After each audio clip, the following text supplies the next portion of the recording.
आज न्यूज़ पढ़ते हुए हमने देखा था कि अमेरिका में एक न्यूज़ आई है जहाँ की अदालत ने 3 नाबालिग जो पत्थरबाजी करते हुए पकड़े गए थे, 3 नाबालिग बच्चों को आजीवन कारावास की सज़ा दी।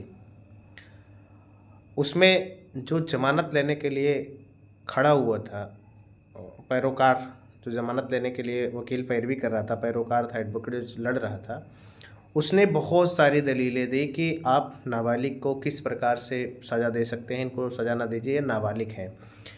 लेकिन वहाँ के कोर्ट के जज ने ऐसा कमेंट किया, ऐसा स्टेटमेंट दिया कि हम सबको उस पर विचार करना चाहिए। उन्होंने कहा कि जो बच्चे क्रिमिनल माइंडसेट के होते हैं, वो नाबालिग हों चाहे बालिग हों, उनका माइंडसेट ही क्रिमिनल है, इसलिए उन क्राइम वो कर सकते हैं और क्राइम करना उनका काम है। तो हम उनको ज़मानत नहीं दे सकते और उनको आजीवन कारावास की सज़ा हुई है।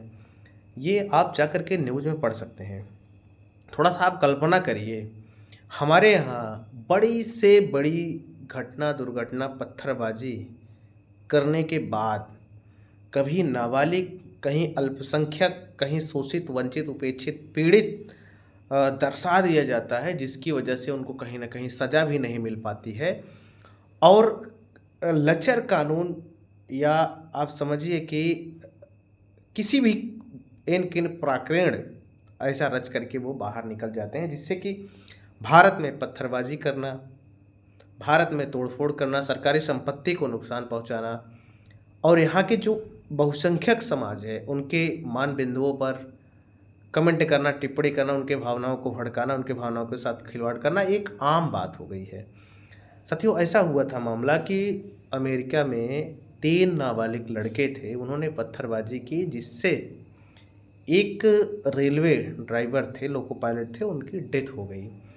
तो पुलिस मुकदमा दर्ज करने के बाद पुलिस कोर्ट में ले गई। कोर्ट ने उनको तीनों को आजीवन कारावास की सज़ा दी और जज साहब ने सीधा कहा कि इन बच्चों का माइंडसेट क्रिमिनल माइंडसेट है। तो क्रिमिनल माइंडसेट के कारण हम इनको नाबालिग होने की वजह से रिलीफ नहीं दे सकते, जिसकी वजह से उन तीनों को आजीवन कारावास की सज़ा सुनाई गई और जज साहब ने स्पष्ट कहा कि इनकी वजह से एक परिवार बर्बाद हो गया, एक व्यक्ति का जीवन गया, उसके साथ-साथ उसका परिवार बर्बाद हो गया। तो ये एक तरीके से विकसित राष्ट्र का जो कानून है, वो हमें ये संदेश देता है कि विकसित देश के कानून में सज़ा बालिग हो, नाबालिग हो, इस तरीके की दलील देकर के नहीं बच सकते। लेकिन हमारे देश भारत में ऐसा क्या कारण है, इस तरीके से ऐसा क्या कानून है, इस ऐसा क्या उनको प्रावधान है जिससे कि लोग क्राइम करके बच जाते हैं और गिरोह बना करके भी क्राइम करते हैं। यहाँ आप आए दिन सुनते होंगे पत्थरबाजी हुई, आए दिन। इस समय तो कश्मीर में हमारे सुरक्षा बलों के ऊपर तो पत्थरबाजी नहीं सुनने को मिलती है, लेकिन इससे पहले की जो शासन थी, कांग्रेस शासन में खूब पत्थरबाजी चलती थी, खूब पत्थरबाजी सुनने को मिलता था। तो कभी-कभी क्या है कि कठोर कानून की अति आवश्यकता है हमारे देश में। ये शोषित, वंचित, अल्पसंख्यक, पीड़ित, नाबालिग, कमज़ोर, गरीब, इस तरीके की दलीलें देना हमारे देश में बंद होने चाहिए। जो जैसा क्राइम करे उसी अनुसार उसको सज़ा मिलनी चाहिए, जो भी क्राइम करे। नहीं तो पता चलता है क्राइम करने के बाद लोग तरह-तरह के कार्ड खेलना शुरू कर देते हैं कि हम शोषित हैं, वंचित हैं, पीड़ित हैं, अल्पसंख्यक हैं, इस तरीके से। अगर संविधान है तो सबके साथ न्याय हो, सबके साथ एक कानून बने, यही हम सबकी डिमांड होनी चाहिए, यही हम सबकी मांग होनी चाहिए।